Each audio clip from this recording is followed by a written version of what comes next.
दोस्तों MS धोनी एक दिन के लिए CEO भी रहे हैं और माइक्रोसॉफ्ट मैकडोनल्ड्स ने आखिर ब्लड डोनेट करने के लिए क्यों कहा और एक लड़के को बुक के साथ मिले फ्री में 12,500 रुपए और मैकडोनल्ड्स एक बर्गर कंपनी नहीं है। ये सब जानने के लिए वीडियो को एंड तक जरूर देखना। Fact number 10। दोस्तों आपने इस बच्चे को मीम्स में जरूर देखा होगा, लेकिन क्या आपको पता है ये कोई बच्चे नहीं है बल्कि ये 39 ईयर्स के नाइजीरियन सुपरस्टार हैं। इनका नाम ऑस्टिया आइहेम है और ये नाइजीरियन के सबसे अमीर एक्टर हैं।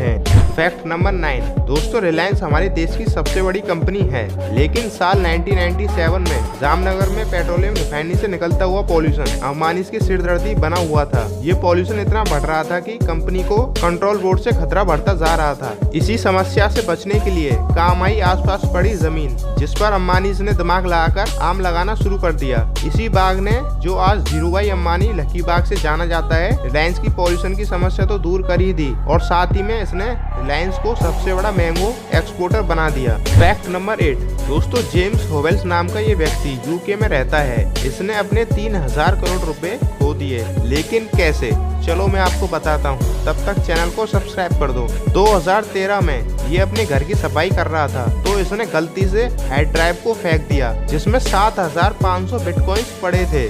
और आज के टाइम में आपको पता ही होगा एक बिटकॉइन की कीमत लगभग 40 लाख रुपए है और ये पिछले 8 सालों से इसे ढूंढने में लगा हुआ है।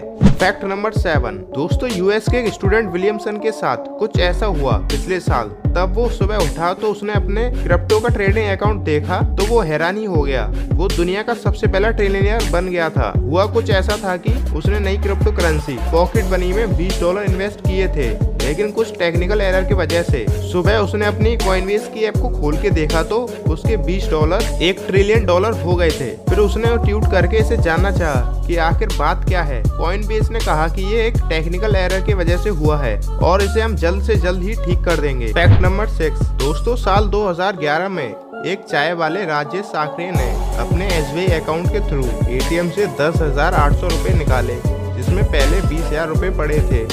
फिर वो अगली बार ATM गए तो उन्होंने देखा कि उनके बाकी के 9,200 रुपए अकाउंट में नहीं थे। इन्होंने फिर बैंक वालों से पूछा तो बैंक वालों ने इन्हीं की गलती बता दी।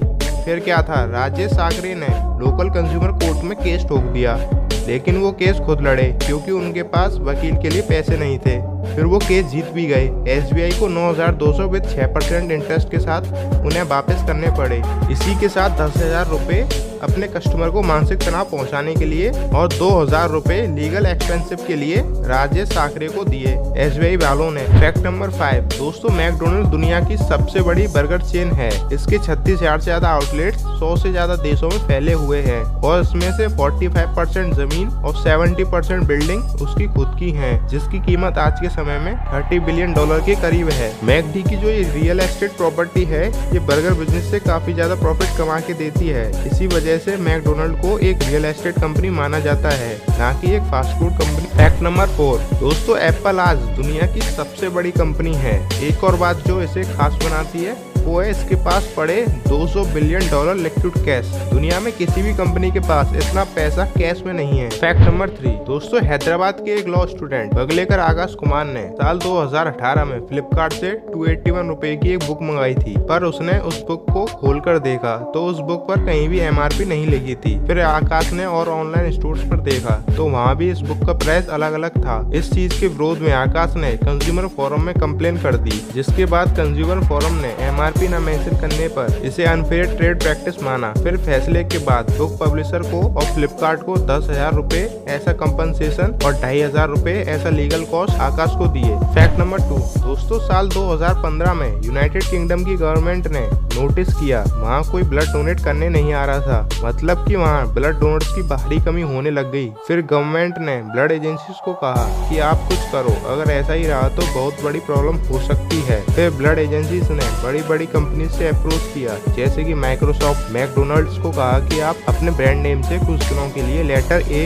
O और B को हटा दो, क्योंकि ये लेटर्स ब्लड ग्रुप्स होते हैं और फिर लोगों को पता चलेगा कि ब्लड की शॉर्टेज है। फिर क्या था, लोगों ने सपोर्ट दिखाना शुरू कर दिया और सिर्फ 10 दिनों में ही 30,000 से भी ज्यादा लोगों ने ब्लड डोनेट किया। Fact number 1। दोस्तों क्या आपको पता है धोनी गल्फ इंडिया के CEO भी रहे हैं। साल 2017 में धोनी को एक दिन के लिए गल्फ इंडिया का CEO बनाया गया आया था। ये इतना सीक्रेटली प्लान हुआ था कि कंपनी के एम्प्लॉयज भी धोनी को अपने हेडक्वार्टर में देखकर चौंक गए थे। धोनी ये देखना चाहते थे कि कंपनी के सीईओज कैसे काम करते हैं। आई होप ये वीडियो आप लोगों को पसंद आई होगी। अगर पसंद आई है तो प्लीज एक लाइक कर देना। ऐसी वीडियो देखने के लिए चैनल को सब्सक्राइब भी कर देना। दोस्तों चैनल अभी छोटा है लेकिन कंटेंट बड़ा होगा। मिलते हैं एक और नई वीडियो में, तब तक के लिए बाय बाय।